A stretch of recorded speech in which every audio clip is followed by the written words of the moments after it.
Hi, my name is Andy Garland. I'm the Vice President of Production at Broadway Video. I'm here to introduce a bunch of glorious panelists. Before I do, some context about this panel. We're here to talk about some wonderful films. We have a great panel. And also talk about business and legal issues that filmmakers face, that they face specifically, and that filmmakers face generally. So without further ado, I'd love to invite out our panelists.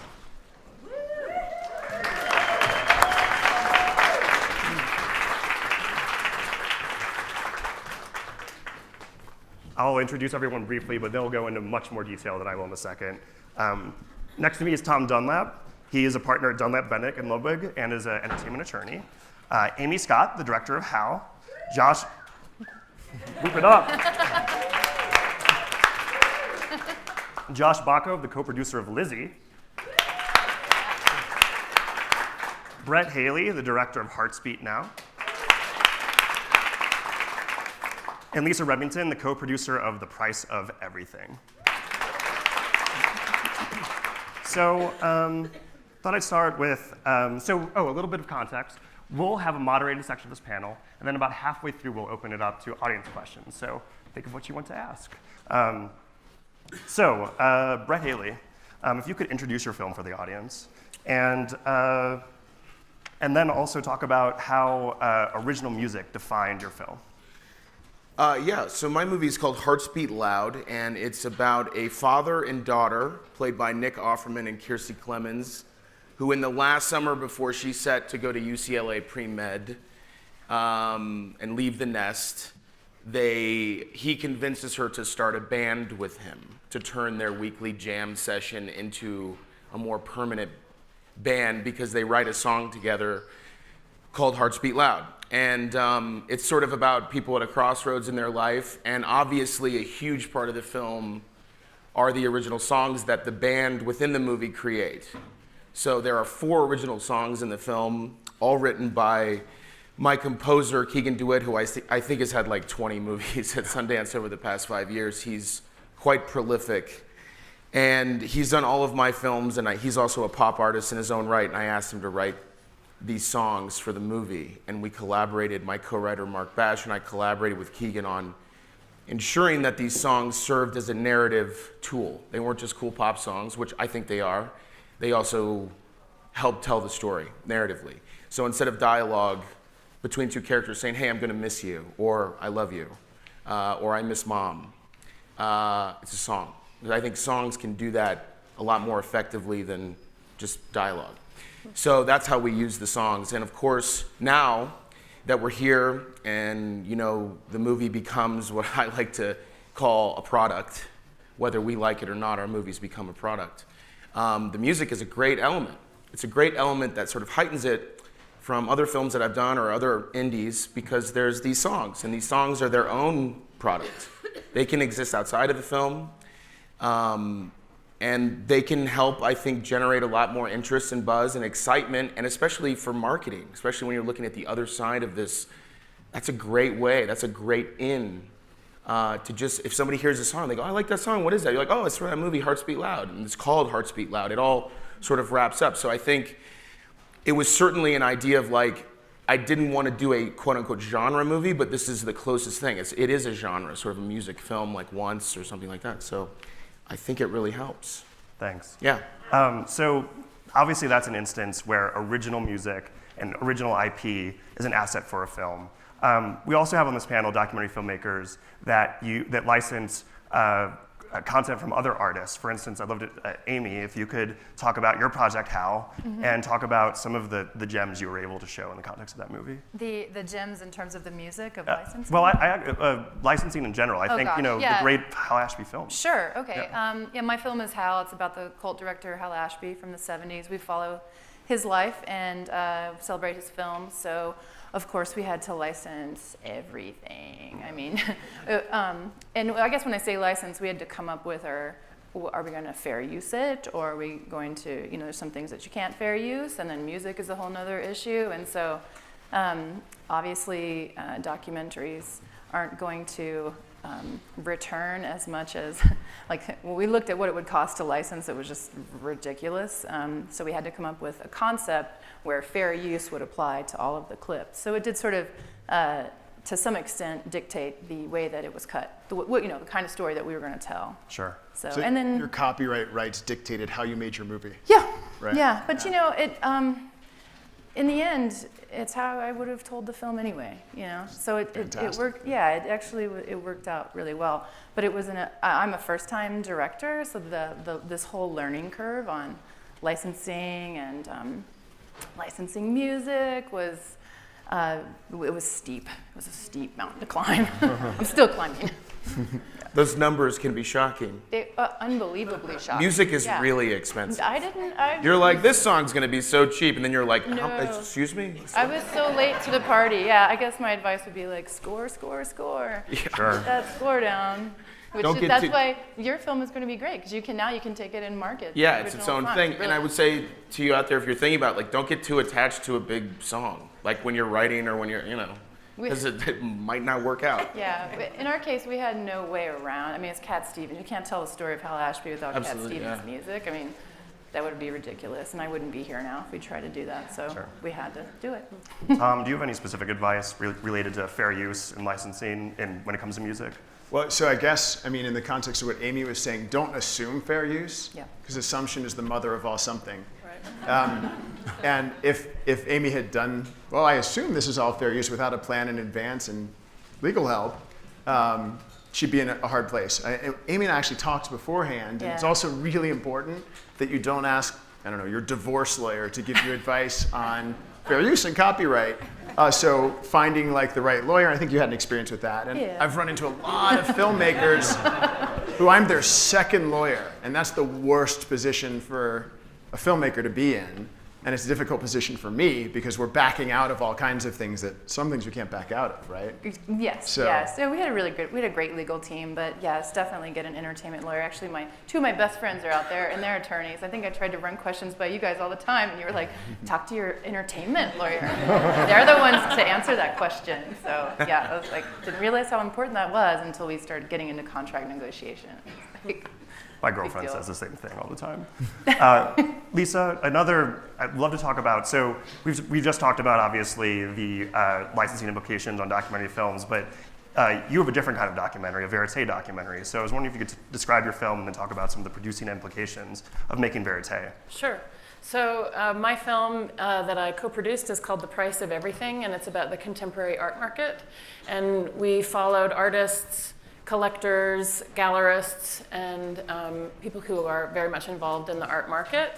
Nathaniel, the director, his style is very much a style of verite. So Jennifer Stockman, who is a producer on the film, has connections in the art world, and she opened a lot of doors, and then Nathaniel sort of ran with his gifts connecting with people. In terms of the verite aspect of it, I think so much of it was just seeing what happened. I mean, we interviewed quite a lot of people, and some of them worked, some of them didn't work. We even had some great interviews that just didn't fit in the overall structure of the film. But I think the crew is a big element to getting a successful verite film, because the dynamics and the energy that the whole team shows up with really just affects the vibe and how people are trusting and willing to open. And I think Bob Richmond, who's our DP, has a philosophy. I may be misquoting him, but you're always going to go back, because the first time everybody's acclimating to each other, and the second time is like, nervous systems relax and people begin to trust more. So Sure. we went in with that idea of, okay, we may come back again and again. So the documentary filmmakers on this panel, you all have such amazing interview subjects. Are there any tricks to enticing interview subjects to collaborate with you, or was that easy? Was that hard? And is there anything you need to think about related to releasing? Related to release. To releasing the talent?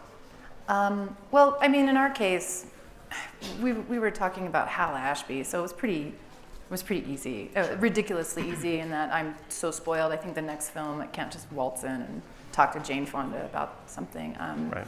But no, verite is totally different. I mean, you could speak more to that. That's difficult. Yeah, I mean, I think even in releasing the film and beginning to show the film publicly, we've developed relationships with the characters. Nathaniel and other people in the film have developed deep relationships with the characters over the course of filming, and but also maintaining a certain integrity of what the film is going to say. So the moment of releasing the film is risky for everybody of like, oh, are they going to like it? Or how are they going to react? Are they going to be upset? And then the characters, on the other hand, they've trusted us to treat them in a respectable light, but still having our integrity about what we're going to say. So it's, it's like, they opened the doors because they trusted us and we earned their trust. So on the other hand, we also have to live up to that on some level. So, and this film, our film was not a gotcha film. It wasn't like we went in saying one thing and then something else ended up on the screen.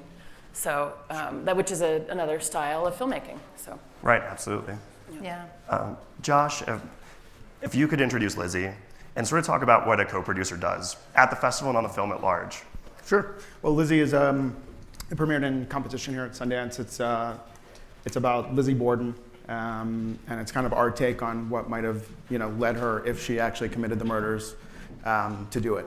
It also deals with a relationship that she had with her maid, a live-in maid, which a lot of the other stories that you might have seen about Lizzie Borden don't really explore. And the project was developed by our lead actress, Chloe Sevigny. She developed it about 7 years ago with HBO and Playtone. Originally, it was going to be a mini-series. And it just never really, unfortunately, got greenlit. And so it kind of sat for a while, and then it came to us. Chloe was able to get Kristen Stewart to attach herself to play the maid, and that's really when the project kind of flew and got to us. As a co-producer, it means you do everything and get paid a lot less for it, generally. It's like directing too. At least in this world. Yeah, exactly. I work a lot as a line producer and then also as a co-producer. Reason being, I usually take a lot more ownership over the projects. I like to oversee it all the way until the end, until it's actually delivered to the distributor. So I usually first come on and deal with the budgets and hiring the crew and actually getting the production to the end, and then stay on in a kind of a looser role and just overseeing post-production, and once we eventually sell it, make sure that it actually gets delivered properly, which we can talk about more, but there's a lot involved with that not a lot of people know about once you actually sell your movie. I think that's a great segue to sort of the other end of the process, talking about when a film premieres at Sundance, what that is like, and also how it connects to your producing process and storytelling process in general, developing stories and the like. Brett, you've had 3 films in Sundance in 4 years. I'd love to get your read on what that's like and how it ties into your process. Every one has been so different. I was here in 2015 with a movie called I'll See You in My Dreams. I never thought in a million years I would get into Sundance with that film. Because I think people assume like you have to know people or something, and it's just not the case. Sundance is the best about if they like something, they're going to play it, period. I don't care who's in it. I don't care who directed it. I was a nobody. I had an amazing cast, and I didn't know what to expect, and I was pretty freaked out about the whole process, because you hear stories. It's Sundance is epic. It has its own sort of mythology. So I think you show up thinking, we're going to show the movie and it's going to be overnight bidding war, and and that's just what you think. And then you show up and you're like, you show the movie and everybody loves it. I got a standing ovation at Eccles. I was like, oh my God, I'm famous. This is all. I was like, I made it, man. And then we go to our party and I'm like, so what's going on? And they're like, nothing's going on. And I'm like, we got to sell this movie. They're like, there's nothing happening. I don't know what to tell you. Nobody's calling. Did you sell that movie? We sold it on the last day of the festival. We sold it to, at the time, a new company called Bleecker Street, which is now doing incredible stuff. And that movie, which I made for about $450,000, went on to make almost $8 million in the box office. Wow. At the same time, it was a film that people perceived as being made for a certain audience. And Mark, who's my co-writer right there, when we wrote this movie, I was 30. Mark, I don't know how old you are. You were older than me. Everyone was like, oh, they were very smart thinking about this older audience, this very underserved older audience that wants to see films, because my movie was about a 70-year-old widow played by Blythe Danner. I obviously, as a 30-year-old male, that wasn't what I was not that smart. I just wanted to tell a movie about a woman who was older. The themes that I wanted to tell were best served by that, about grief and loss. It just made more sense to me than to make it about a 30-year-old guy who lives in Brooklyn dealing with grief and loss. It just wasn't as interesting to me. So it did find an audience, and it did do well. And then the hero was a different thing. Last year I was here with the hero, and that movie, it was that overnight thing. It was like we showed it, and at 3:30 in the morning I got a call. It's like, we're going. And by the morning it was sold. And it was for way more money than I ever thought it would be. And I was like, whoa, this is crazy. But expectations were bigger, and that movie didn't do quite as well. It made about $4 million in the box office. Didn't do quite as well as Dream. So you're sort of like going, wow, I made more money here, but that didn't do as well. And this year's a completely different thing. Every year is its own kind of weird, unique Sundance. And that's what makes it great and exciting and fun. But did I answer your question? You did. I mean, very thoroughly. Is that son? We were talking to Greener about people who talk for 45 minutes, and then that's me. Right. Brett promised he wouldn't be that guy. Don't have a mic in your hand either. Yeah, right. Which is nice. Josh, I mean, it was pretty interesting talking to you earlier about once a film is sold, what happens then? And there are some particularly salient legal issues and technical issues that come up. Can you talk a little bit about that? Yeah, of course. I've always looked at it as like two lives of the film, right? The first life is finding the money, developing it, making it, getting it to its final cut, bringing it to a festival, whether that be Sundance or one of the others. And then when you sell it, then the second life of it begins. And that's a very difficult life to it as well. It gets very legal. You start to have to negotiate a distribution agreement with whoever you've sold it to, which can be very drawn out and a long process. There are delivery schedules, which is, the requirements that each distributor requires for you to turn over to them so that they are then ready to actually distribute the movie. And those can be highly negotiated as well. So you go through that process for a while, and it's always exciting when you sell your movie, and then the work kind of really begins. And so when I'm working on production, I'm also, because I know that I'm going to be responsible maybe a year later, maybe even longer, to deliver the movie legally. I'm already thinking about that during production. I'm already thinking about what exactly do I need, what I know I'm going to need. Chain of title is going to have to be clear. All of the agreements are going to have to be signed and very clear. The credit obligations is a big thing for distributors. They have to know exactly who really has earned or deserves a credit contractually.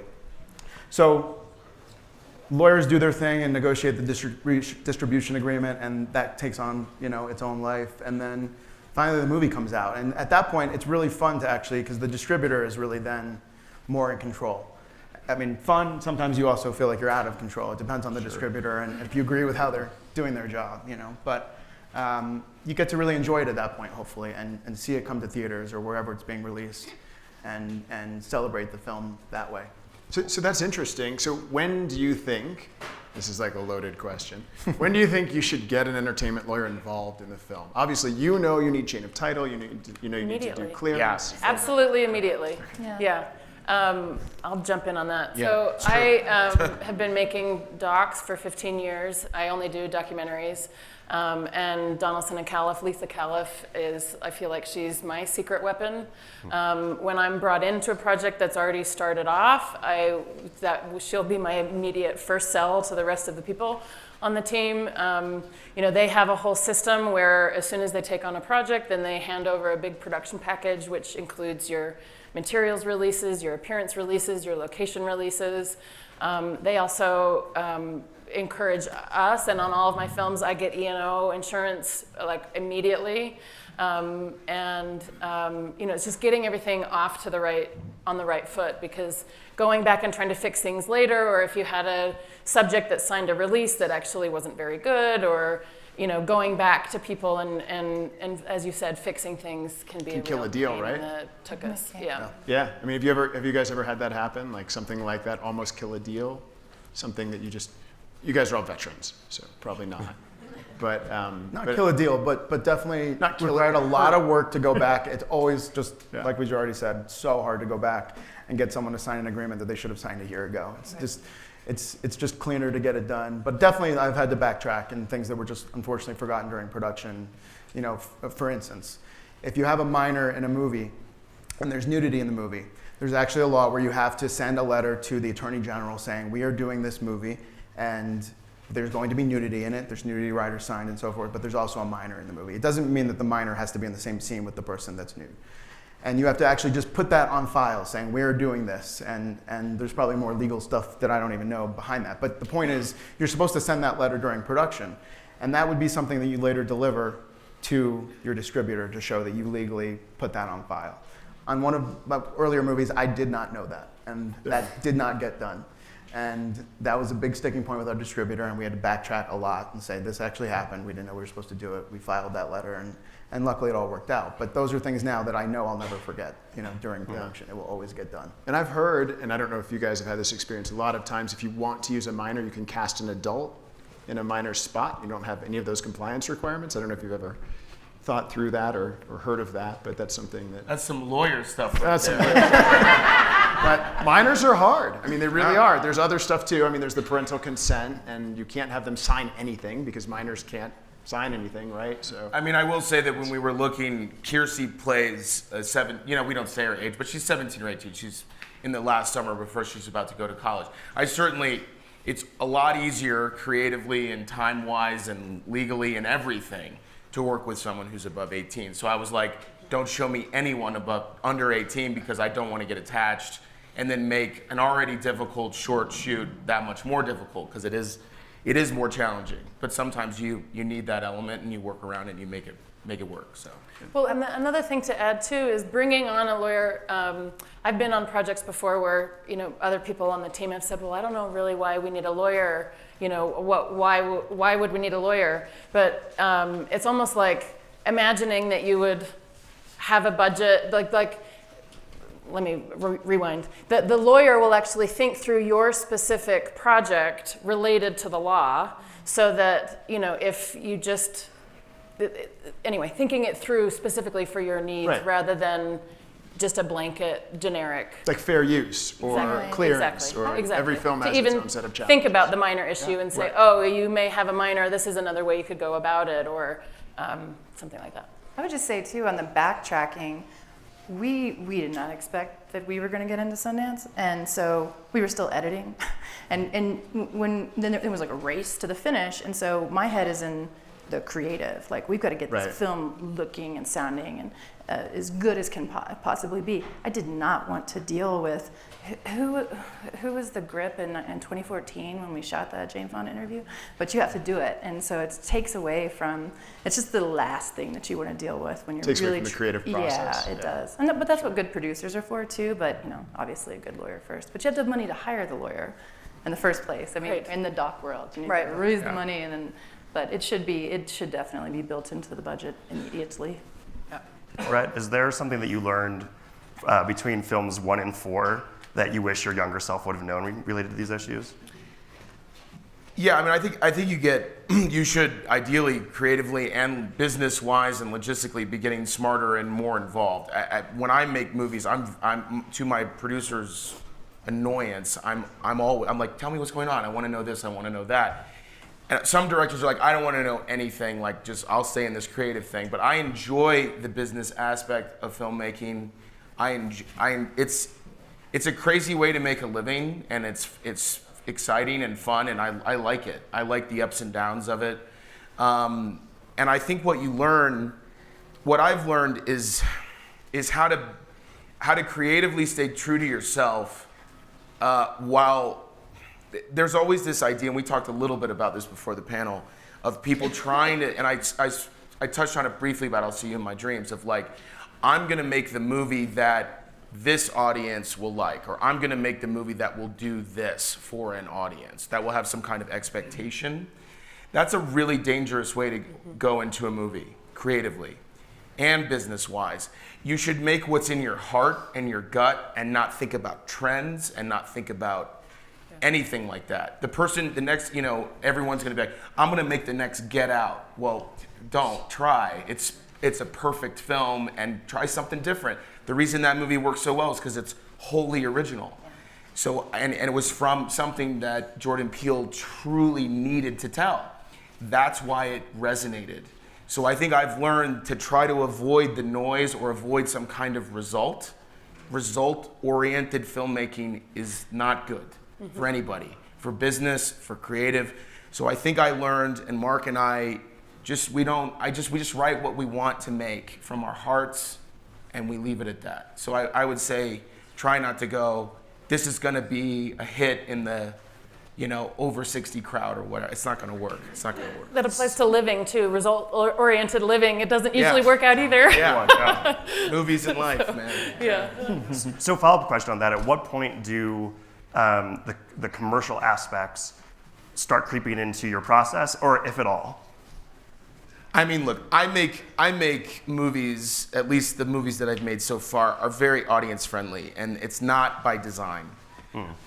So far, Mark and I have written movies, and I've directed movies that feature and are about good people, that are about people trying to do their best.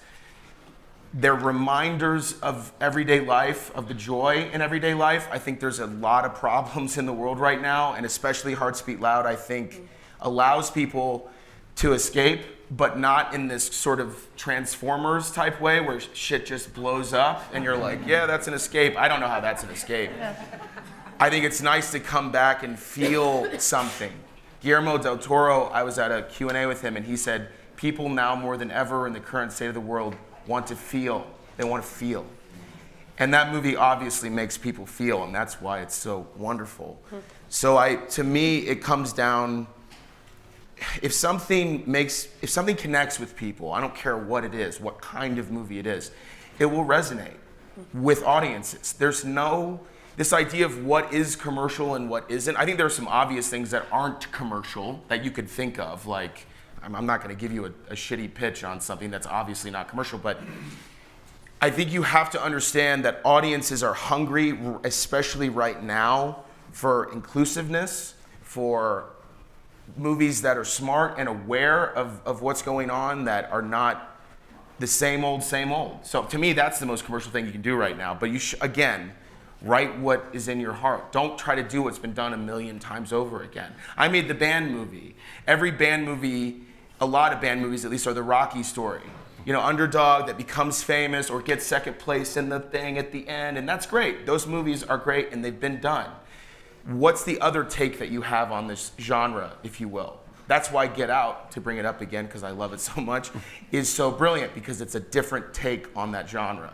So what is commercial, what isn't, thinking about that, it's impossible to know. And sometimes you just land on something and everyone's like, oh, you just hit the zeitgeist of what's going on in the country, and you're like, you can't plan that. Right. Can't plan it. Amy, Yes. talking about how passion can drive a project, when did you forge a connection with Hal Ashby's former passion for Hal Ashby, and what was the impetus for you making the film? Well, I've always been a fan of 70s cinema. It's my favorite era of filmmaking. I constantly go back and study those films, the way they're lit, the way the characters interact with each other, the space between lines. I love it. And Ashby is always just kind of, I just always wondered, like, he made all these amazing films, I mean, what happened to him? And I know in the book Easy Riders, he's sort of written off as a drug casualty, and it just didn't really ring true. And then I read Nick Dawson wrote a book called Being Hal Ashby. This is a great story. It was a really fascinating, his journey was incredible, and so I Googled it. I think I was really pregnant and maybe in denial about becoming a new mom, and wanted to start a movie, so that's when it happened. Cool. I think it's time to open up the panel to attendees asking questions. We have a microphone coming around. Does anyone have a question?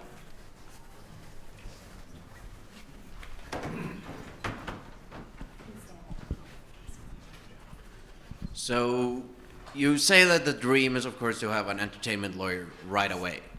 But at some point, you must have been working with a friend or something and just gone a little bit too far into the project without a lawyer getting involved. When and how do you actually just say, let's pause the friendship, let's get the lawyer in? Can you For documentaries or narratives? Because they're very different. I was thinking narratives, Okay. but if there are similarities with documentaries, I mean, Josh, then do you of want to course. talk to narrative? Yeah, I mean, they're very different. Yeah. I mean, obviously, the correct advice is to always have a lawyer from the beginning, but I will be totally honest. On certain really low-budget movies, we just couldn't find the money in the budget to start with the lawyer. And I will say that was because myself and a producer that I was working with felt comfortable enough to actually negotiate the agreements and had enough experience to know that we weren't going to get into trouble on anything. And if we did get into trouble, we would have people that we could call that could kind of advise on those, scenarios. But I've definitely done a couple lower budget movies without legal until we got to the distribution point. So just a thought on that. I mean, it would be worth, and I've done this for small films, just to talk to a lawyer for an hour. Here's my concept. For sure. What holes do you see? I see, minors. I see fair use. Totally. I see, you're shooting in a public place. I see clearance issues with stuff in the background. So just to talk to a lawyer for an hour, I mean, that might be worth it. And most entertainment lawyers that you guys have worked with would probably talk to you for free on a low-budget movie for an hour. So that's what I would do. I would do it right away, though. I mean, that's the answer. Don't get into a project with a friend as a lawyer. If they're not in the field, I mean, sure, if they do some of it, that's great. But you're going to have huge problems the further you go, because then the next lawyer has to unwind everything you've done, and that's way harder than starting from zero. Way harder. Yeah. And it's way more expensive for you. We had a consultation call. Go ahead. We had a consultation call with Donaldson Caleb too, and that was really helpful right at the very beginning. And then when you start when you shoot your first interview or you get your first $1, I'd say that you should probably think about it. I forgot. Another question? Thank you. This is really fascinating. I'm learning a lot. I work in blockchain technology, and I was wondering if you guys have given thought into the way that movies can be financed, in the way that the whole entire ecosystem, from screenwriter to original score writers, up to the whole way up to the chain, can actually be compensated fairly. Because, for example, in YouTube, you have the long tail of very many people, independent artists, that are not making it. And then there's blockchain efforts into making that into, say, record gram, different initial coin offerings that actually benefit the entire ecosystem fairly in an undistributed way. So just curious, the thoughts. So Talking about Bitcoin, I think. Okay, got it. Not just Bitcoin, so blockchain Right, technology all is a bit blockchain. different from Bitcoin, Ethereum ecosystem. I mean, so it's another way to get paid, but a lot of blockchain, I mean, so from an investment perspective, it's a little riskier, right? Because there's fluctuation in value. It's not cash. So it's kind of the willingness of, and I don't know, I mean, do you guys really understand blockchain really well? I mean, part of the problem is marrying that kind of end of the finance world with the art world. And right now, I mean, everybody gets a wire to my bank account, right? Or like a wad of cash. Like, we all get how that works. But how blockchain works and how that, there's some risk in blockchain, right? And so how that works for somebody here. There's a risk for US dollars too, right? Right, there's an inflation risk, but that inflation risk is a little bit more like, we understand that internally. We all get like, oh, there's a 3% inflation a year or something. We get that there's inflation, but blockchain risk is like stock market risk. And to get paid sort of with third-party stock is, I don't know. I mean, you guys tell me, it would probably be a little unsettling initially. I think you would have to create a system for that. Maybe we're a little far afield, but yeah, no, I just direct movies, man. So this is why you probably need a lawyer. There you go. If somebody comes and is like, hey, I'm going to pay you with like Bitcoin, me you a know, lawyer. it's probably like, I'm going to talk to my lawyer. Someone's I like, probably Bitcoin, shouldn't just take I'm it. like, so I stop right there. Yeah. I see another question over here. Oh. Nope. Hi. I often see LLC in the film credits and was wondering, why is that a common structure for film financing versus a sole proprietor, for example?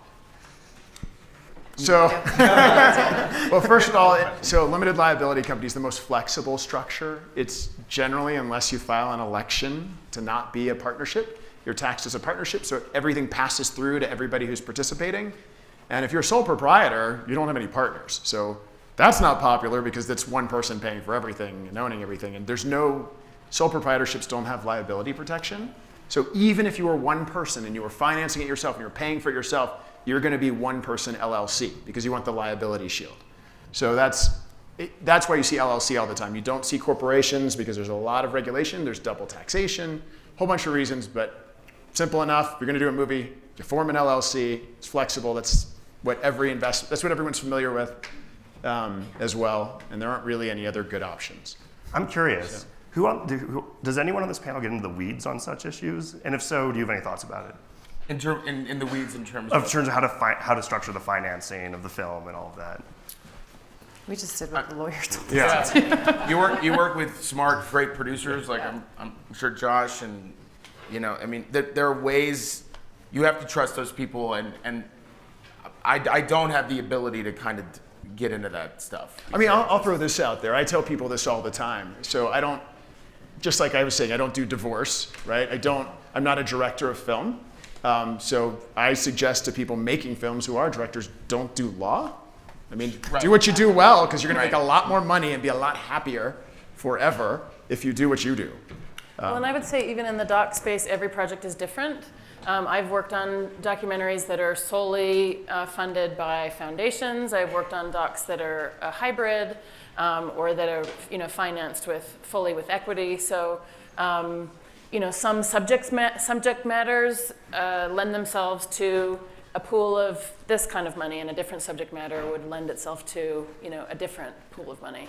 So it's kind of each project is different. Sure, that makes sense. And I think somebody did it. Was it Indiegogo? I did Indiegogo. Okay, so yeah. I mean, could you talk a little bit about that? Yeah, it was great. I mean, all I had was an idea, and I was like, the annoying girl telling everybody, "Here's my Hal Ashby idea," and finally convinced my producers to go on board, and we didn't have any money, and so for us, it was almost more of a. I mean, we raised like $58,000, which I guess is it's a lot for docs, but it's really not that.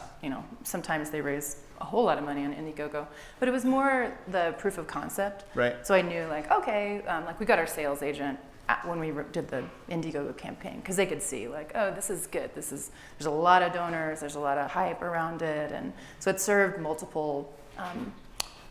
It served us well for different reasons. So is there just as much value then in the fact that with Indiegogo, you literally have the world voting on your movie in advance, and you have people saying, well, I would pay money for this. Yeah, there's a lot of value if you hit your goal, then it just says, okay, yeah. And we could actually track it there's people in France or Tokyo or Paraguay, everyone sort of, we have a global, we have the attention of people all over the world, and there was hype around it. So, I mean, it's hard work, though. It's almost like a PR tool, though. Yeah, I did Kickstarter on I'll See You in My Dreams. Oh, wow. I raised $76,000, and Kickstarter, if you don't get it, you don't get it. Yeah.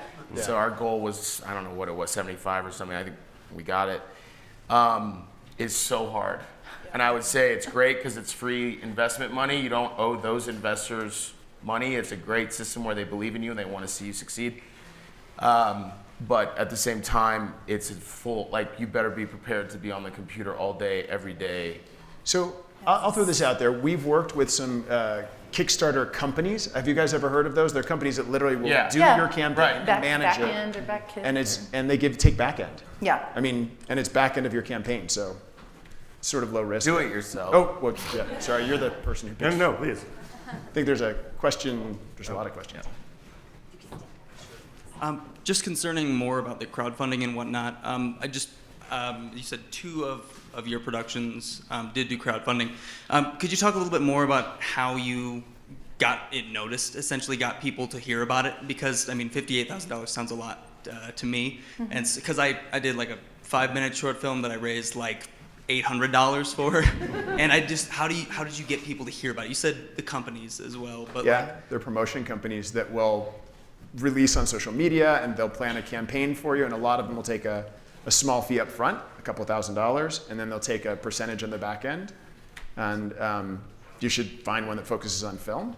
But we've worked with them, and some of them have been massively successful. I can't even tell you successful. I mean, and obviously Hal Ashby has a huge following.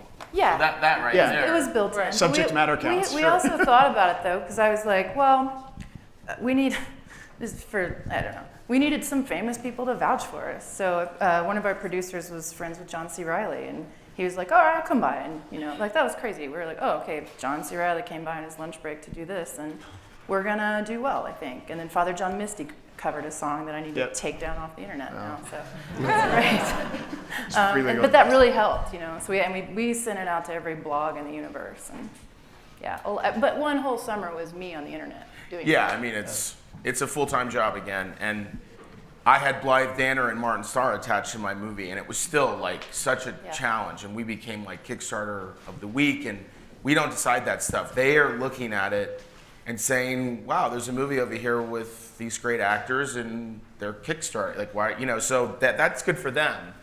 And I would say it's just a hustle. And you know what? A really good video really makes a difference. If you just sit in front of the camera and go, hey, I want to make this movie and it's going to be great. Trust me, I'm great. Especially when you're making a movie, right? Right. Making a good video about your movie is really important. So what I did for the video is Martin Starr and I went to a retirement community and we just interviewed people. And we just talked to them. It was like very similar to the themes in the film, and it was like almost like a viral video. It was almost like people being very sweet and open and frank about sex and about life after 70, and it was great. And so it had a different spin. And people were even like, is this a documentary or a narrative? I'm like, it's a narrative. It was a little confusing, but it worked. So there's just different ways, and again, it's a full-time job. I don't recommend it. Yeah. I think we have time for a few more questions. Do you guys ever bring on? Do you guys ever bring on anyone as like a producer who can get you access to things such as like music catalogs or, access to certain resources besides actors? I know actors is a common one, but just in the low budget space, it's an interesting thing that people offer sometimes.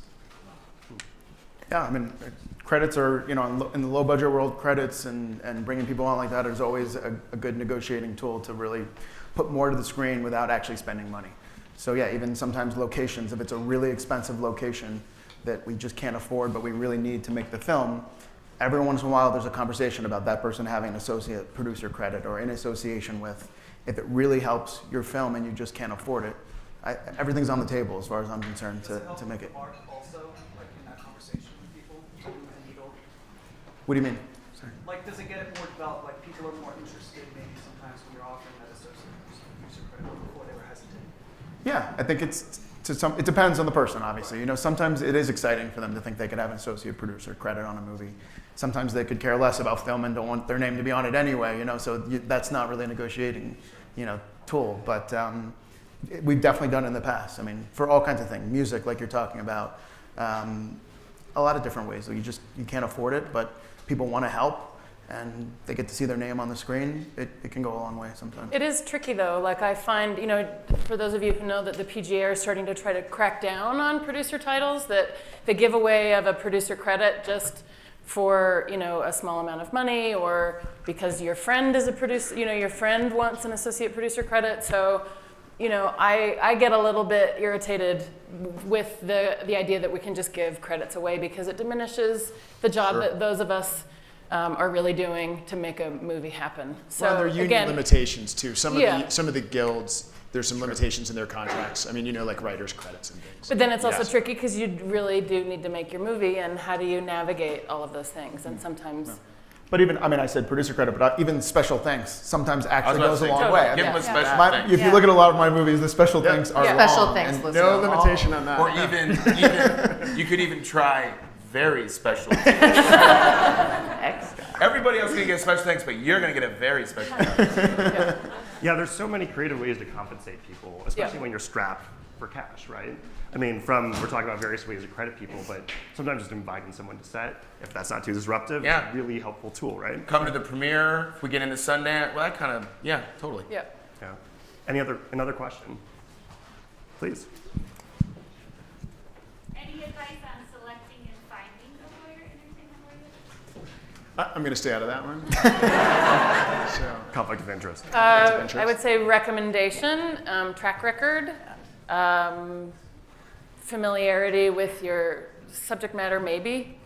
I'm coming from a documentary standpoint, but the lawyer that I use has a really great track record in the field, and I would say connect with your lawyer. If it's somebody who, when Yeah. you meet with them, even if they're great experientially, you think they're kind of a jerk. You know, it's Yeah. not. You need a relationship with Yes. the person because they're part of your team. That's my view. Totally. Look for and this- comparable films and find their attorneys. Right. And it's all relationships. I mean, once you start, you get a good producer on board. They know somebody, you know, Yeah. and then you sit down with them. You're like, yeah, that person seems stand up and legit, and they get what I'm trying to go for, what I'm protecting, and that's usually the way you. And don't be afraid to change horses if you start with a lawyer who you feel like, Yeah. this person's billing me every single thing, and then that happens a lot. Tell them, and then if they're not like, oh, you know, I won't do that, then just don't be afraid to ask a friend of yours, like, well, who would you guys use, or look for somebody else. Yeah, for me, that's I would the say- worst thing to go through a whole project with somebody in your team you don't like. I mean, Yeah. you guys would probably know better than me.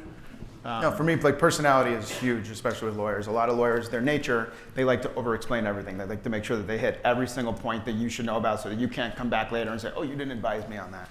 For me, I like it to the point, and let's just like make these conversations quick. I generally feel like I know most of the stuff they're already going to over-explain, so let's just get right to the point. And I've definitely had clashes with certain lawyers that you know, it just was spending too much time on the phone. It was like, okay, let's There's get to it. strategy there. I get it. I just don't have the time for it. Yeah. I mean, generally your lawyer should tell you what you understand. I think that's a bad way to do it too. Yeah. We will send things in emails following up saying you should do this, this, and this. But conversations with people who are experienced can be pretty short. Yeah. But again, that would be an example where you might be like, well, I don't like my relationship with this person. Exactly. So, just like anybody else you work with, like a producer or a director. So. I believe we have time for some more questions, sir. Oh. There's somebody in the back. there. Yeah, towards the back. Don't leave the back people out. Hello. So yeah, I do have a question about, say your movie, you get the funding, you get into Sundance or and something, and you know you premiere it in Eccles and it gets like a good turnout, and then buyers start talking to you about maybe the deals that they have and everything. I really want to know about the process of that and maybe what it entails, and maybe any advice that you guys might have, because you know that's good to know for me. Yeah. Oh. Well, I mean, generally a film will have sales agents from one agency, a couple agencies, or independent sales agents, and usually the offers are coming in through that person. So usually that's public within Sundance, so the buyers know who to contact for that film when they want to make an official offer. And sometimes it's very basic, as in just an email form of just like the basic points that they are offering. You know, how many screens that they're offering, how much of an MG, if any, you know, how much Minimum of a P&A guarantee. budget, and yeah. Minimum guarantee. So that's the amount That's that they're MG. paying for the I movie. saw you go, huh? Sorry. And generally the sales agents are filtering those offers to you, and you're seeing them and kind of going through them and trying to weed it down, hopefully, to, you know, the top 2 or 3 if you're lucky enough to have that many offers. And then there's a process where usually you get to actually meet with the distributors and talk to them. And the director, it's usually very important that the director gets to sit with the distributor, hear what their vision is for the movie, and make sure that they're on the same page. And that's very important, because you know, if the distributor is not on the same page with the director, it's generally not going to be a very good release. You're going to have an angry director, and it's just not good karma for the film. So usually those conversations happen before you actually strike a deal with whoever that distributor is. How did you feel in your case, I guess, when Yeah, I mean, everyone's different. Sometimes you get to the end of the festival and you're like, this is it. There's nothing else going to come down the pipeline. So we better take this and hope for the best. There are other times, like Josh was talking about, where you've got a few people and you can go back and forth. Sometimes they're offering very different things. And it depends on how you see your film. I make movies that I believe should be in movie theaters, shared experiences. And so one of my first things when I'm here, especially with this film, and we're in negotiations right now, so I've been in this world for a few days. It's been long. But what happens is, what I say to someone is, what's your commitment? What's your screen commitment? How much do you believe in this movie? How far are we going to go with this theatrically? That's important to me. That's as important as an MG. Sometimes you can get big MG up front. Let's say Netflix buys your movie for $5 million or $8 million. It's a huge MG, but they own that movie for life. And that's it. You don't see any back end There's no re-upping, and it just lives on Netflix, which is great. And it's a great way to get films made that otherwise wouldn't get made, or bought that otherwise wouldn't get bought. I have nothing against streaming and nothing against Netflix, but it's a different way of thinking about it. Someone else could offer you 3 and say, I'll guarantee you, they wouldn't do this, but 800 screens. We're gonna go fully nationwide. That might be more important to you. You might say, I don't care, I believe in this movie, and the back end is more, I believe in a year or 2 years, I'll make more money than an MG of 5 with Netflix or something like that. It's about what your relationship is with your film. If you're lucky enough to do that, that's great. Sometimes you just got one offer on the table and you got to take it because you want your movie to get out. It's not an easy way to make a living. There's no guarantee in bringing even if you get over the massive hurdle of getting your movie into this film festival, which is arguably got to be one of the most competitive film festivals on the planet, it's still no guarantee of anything. I mean, I think 95% of Sundance movies eventually get some kind of distribution. That's pretty amazing. But the guarantee of this big boom success, it's different, and it's getting, and the model is changing every minute. Studios are coming in now, pre-packaging and not buying as much of finished independent films. They're wanting more control from the beginning. We've just got to keep up with it and know that, I believe very much in the sense that if you make something that's pure and good, it'll find its way. Whether it'll find an audience and find its way. So it's weird. I said this to one of my friends when we were here. I said, this is the weirdest job in the world. So, yeah. We have time for one more question. Over here. There he is. So the talk is titled Idea to Deal, but I feel like we've been focusing more on the deal side of things. So to bring it back more of like the gestation period, how do you navigate like the intellectual property aspect of, coming up with an idea, and if it maybe doesn't get very far, how you protect your own idea versus like being inspired by something and battling like if someone thinks you stole their idea and that side of the creative process? I mean, speaking of narrative thing as just a writer, unlike where the music industry is going right now, where it's if you kind of create a song that sounds like a little bit like another song, there's been some things that have happened recently that I've been like, that's not good for music, because there's only so many notes that you can play in an order, and I like, if you look at Tarantino, who's brilliant, if you look at it that way, he could be sued for every movie he's made because he's taking his favorite bits of everything and putting them in Blender and making his version, and that's awesome. And I think that filmmakers should be allowed to do that. Unless you're blatantly stealing someone's idea, I try not to, again, think about that. I put blinders on and write what I want to write. Mark and I will oftentimes be like, oh man, did you hear in that movie this thing happened, which is like the same scene in ours? I mean, it's fine. It's probably completely different in execution than ours, or different tone. It's very hard to like intellectually sue somebody and be like, you have a similar scene or you have a similar premise of my movie. Like, you can't say, if somebody makes a boxing movie and it's similar to Rocky, Sylvester Stallone can't say, hey, suing you for trying to. And the good news is you unless can't you call it Rocky. do it. You literally can't do that. Yeah. You can't legally own an idea, right? You can own an original work of authorship. That's what copyright is. But copyright has to be, this sucks because I'm a lawyer, I'm going to say this, fixed in a tangible medium. So unless you're copying, don't make a Harry Potter movie, right? With Harry Potter in it. But you can make a movie about wizards flying around with wands and stuff. Of course, you can make 10 movies about Abe Lincoln, so you can't own an idea ever. Nobody could sue you for making a boxing movie, right? Even if it was very similar to Rocky. And that's where... It just wouldn't do well. It might not. But so don't do it. So that's the point. I mean, I think that's right, is make the movie you want to make, and just don't steal actual elements like the names of characters or don't copy stuff. Don't copy things that are fixed.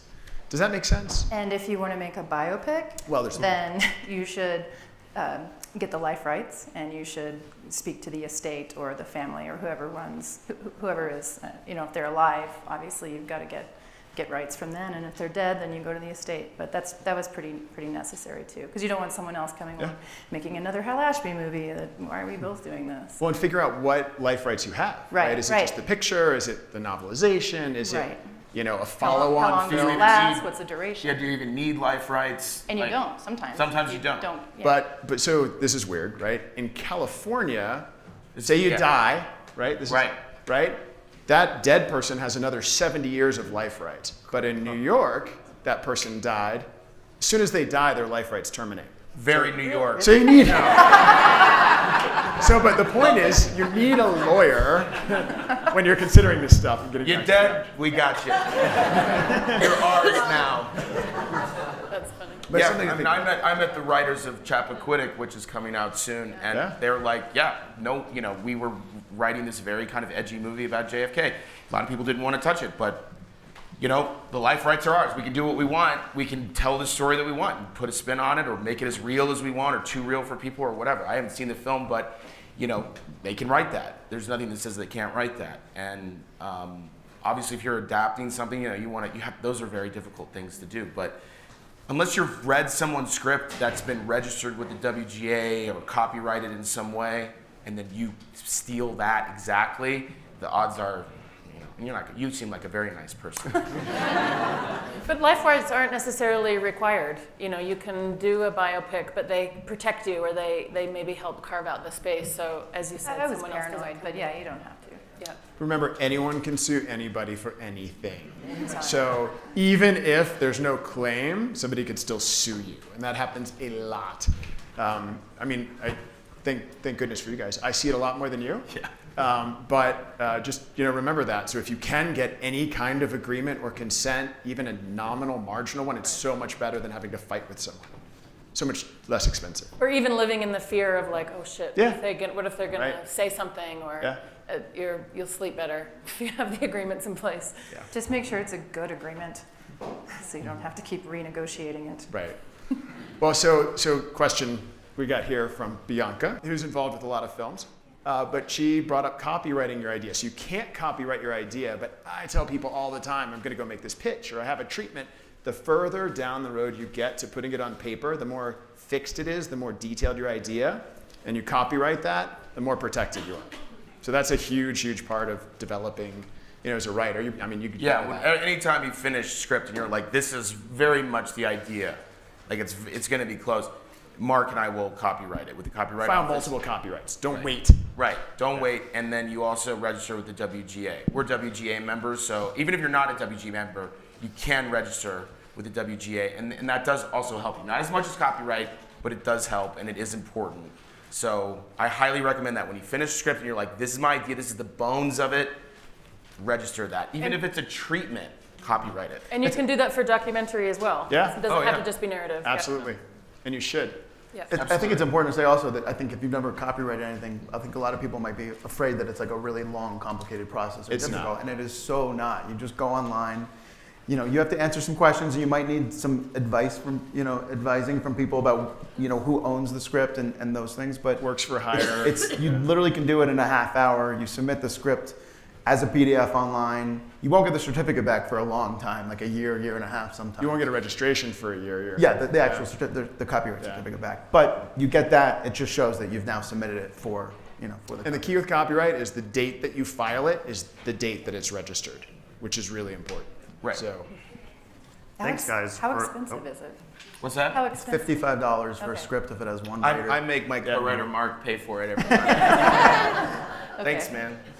it's like less than a meal here Yeah. at Sundance. So. During Sundance. Yeah, during Sundance. Right. It's basically the cost of like a sandwich at Sundance right now. It's like a half a chamayo. Yeah. Well, that concludes the panel. Thank you very much for a great discussion. Big round of applause for our panelists.